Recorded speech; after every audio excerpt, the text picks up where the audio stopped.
Güneş batarken ormanın üzerini büyülü bir alacakaranlık kapladı. Hafif bir meltem, yaprakların arasından fısıldayarak geçti. Luna, altın sarısı buklelerini rüzgarla dans ederken hissetti. Balu, yanında neşeyle zıplıyordu. İkisi lavanta elbisesi ve mavi atkısıyla ormanın içine doğru yola çıktılar. Yolculuk hem huzurlu hem de heyecan vericiydi. Yumuşak çimenlerin üzerinde yürüyerek ormanın derinliklerine doğru ilerlediler. Her adımda toprak yolun altında hafif bir çıtırtı duyuldu. Balu burnuyla yapraklar arasında gizemli bir koku ararken Luna da nazikçe onun peşinden ilerliyordu. Gökyüzü pembe ve mor tonlarda bir rüya gibi görünüyordu. Bu orman gerçekten sihirliydi. Balu birden durdu ve büyük bir mantarın yanında duran küçük bir kaplumbağayı fark etti. Kaplumbağanın kabuğu parıldayan yıldızlarla doluydu. Luna bu manzarayı izlerken şaşkın bir şekilde gülümsedi. Balu, kaplumbağayı yavaşça selamladı ve Luna'ya döndü. Küçük yaratıkların sırlarını öğrenmeye karar verdiler. Ormandaki serin hava tatlı çam kokularıyla doluydu. Ağaçların dallarında kuşlar hafifçe ötüyordu. Balu merakla bir dalın üzerindeki tüyleri inceledi. Luna elini uzatıp tüyleri yumuşakça okşadı. İkisi birlikte bu büyülü dünyanın tadını çıkararak yürüdüler. Her köşede yeni bir keşif onları bekliyordu. Yürüdükçe ileride parlayan bir ışık demeti gördüler. Luna gözlerini kısmış, ışığın kaynağını anlamaya çalışıyordu. Balu heyecanla kuyruğunu sallayarak Luna'nın yanına sokuldu. Ormanın derinlerinde bir sır var gibiydi. Işığa doğru yavaşça ilerlediler. Kalpleri hafif bir heyecanla doluydu. Ormanın derinliklerinden gelen bir müzik sesi ikisini de etkiledi. Hafif ve melodik bir ses, yaprakların hışırtısıyla birleşerek kulaklarına ulaştı. Luna bu melodinin kaynağını merak ediyordu. Balu küçük patileriyle tempolu bir şekilde yere vuruyordu. Müzik onları kendisine doğru çekiyordu. Luna, Balu'nun kulaklarını dikkatle yukarıya dikilmiş halde gördü. Ormanın derinliklerinden gelen müzik daha da güçleniyordu. İkisi de merakla sese doğru yürümeye devam etti. Yol onları hiç bilmedikleri bir açıklığa doğru yönlendiriyordu. Her adımda ağaçların gölgeleri daha da büyüyordu. Açıklığa vardıklarında parlayan ateş böcekleri gözlerini kamaştırdı. Her yerdelerdi, gecenin karanlığında yıldızlar gibi parlıyorlardı. Luna bu büyülü manzaranın içinde dönüp durdu. Balu ateş böceklerinin peşinde neşeyle koştu. Göz kamaştırıcı bir ışık gösterisi gecenin karanlığını güzelleştirdi. Ormanın derinliklerinden yumuşak bir fısıltı duyuldu. Luna ve Balu sesin yönüne doğru kulak kabarttı. Ses onları bir yola sürükledi. Hem korkutucu hem de büyüleyici bir tarafı vardı. Luna'nın kalbi macera hissiyle çarptı. İkisi de sesin gizemini çözmeye kararlıydı. Aniden ayaklarının dibinde bir parıltı fark ettiler. Toprağın üzerinde parlak taşlar geceyi aydınlatıyordu. Luna taşları dikkatle inceledi. Her biri farklı bir renk ve biçimdeydi. Balu bir taşın üzerine hafifçe pençesiyle dokundu. Taşlar onları bir yere yönlendiriyor gibiydi. Parlayan taşların izini sürerken birden ağaçların arasında bir kapı belirdi. Kapı toprakla aynı renklerdeydi ve üzerine yıldızlar işlenmişti. Luna bu kapının ardında ne olduğunu merak ediyordu. Balu kapının önünde durarak Luna'ya baktı. İkisi de bu yeni keşfi heyecanla inceledi. Kapının önünde durduklarında üzerindeki yıldızlar parlamaya başladı. Luna parıltının sıcaklığını hissetti. Balu kapının etrafında dolanarak bir açı bulmaya çalıştı. Bu kapının ardında ne olduğunu çözmek için sabırsızlanıyorlardı. Kapı sanki onları içeri davet ediyordu. İkisi de cesur adımlarla yaklaştı. Yavaşça ellerini kapının tokmağına uzattılar. Kapı hafif bir gıcırtıyla açıldı. İçeriden tatlı bir çiçek kokusu yayıldı.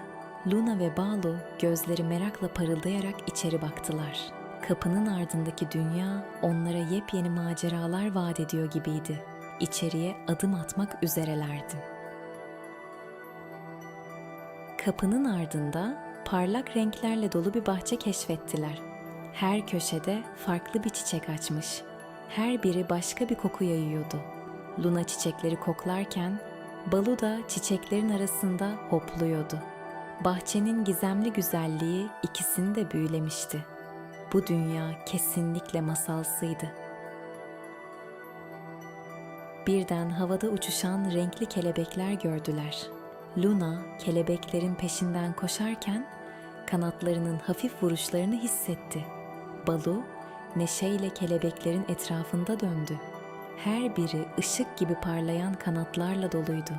Kelebekler bahçenin içinde sihirli bir dans gerçekleştiriyorlardı. Kelebeklerin dansını izlerken yumuşak bir müzik sesi duydular.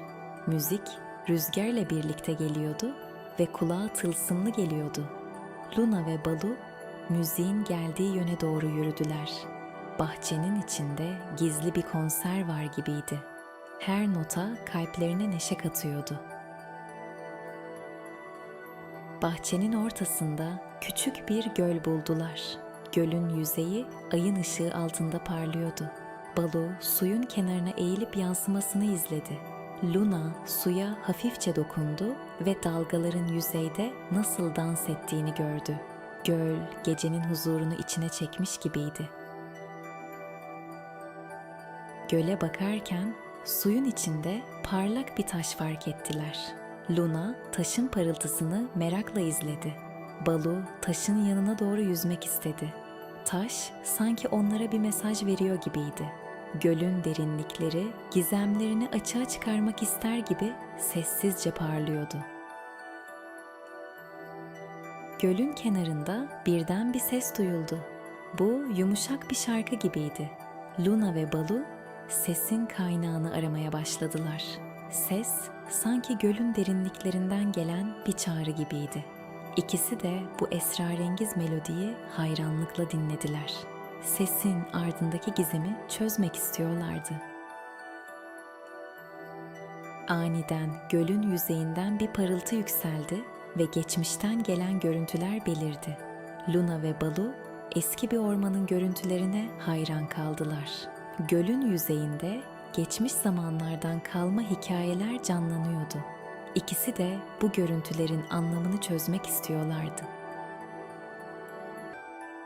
Luna, gölün kenarındaki bir taşın üzerine oturdu.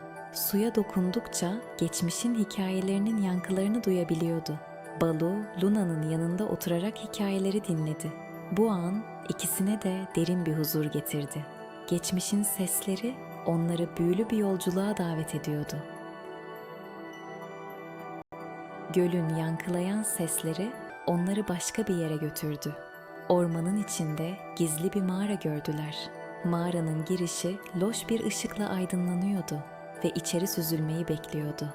Luna ve Balu bu yeni keşfi merakla izledi.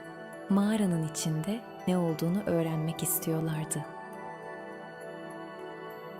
Mağaranın önünde durduklarında içeriden gelen bir esinti hissettiler. Bu esinti hafif ve ferahlatıcıydı. Luna, Balu'ya dönerek içeri girmeyi teklif etti. Mağara onlara bilinmezliklerin kapısını aralıyordu.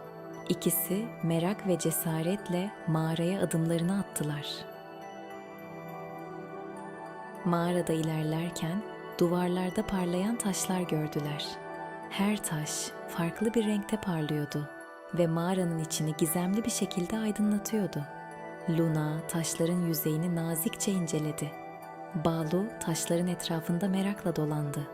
Mağaranın içi sihir doluydu. Mağaranın derinliklerinde yavaşça yükselen bir ses duydular. Bu derin ve yankılı bir melodiydi. Luna ve Balu sesin kaynağına doğru ilerledi. Mağaranın içi bu büyülü ezgiyle yankılanıyordu. Her adımda bu melodinin büyüsüne kapıldılar. Sesin kaynağına yaklaştıkça mağaranın tabanında bir gölet fark ettiler. Göletin yüzeyi üzerindeki taşların ışığını yansıtıyordu. Luna ve Balu suyun kenarına dikkatle yaklaştılar. Göle baktıklarında derinliklerde parlayan bir ışık gördüler.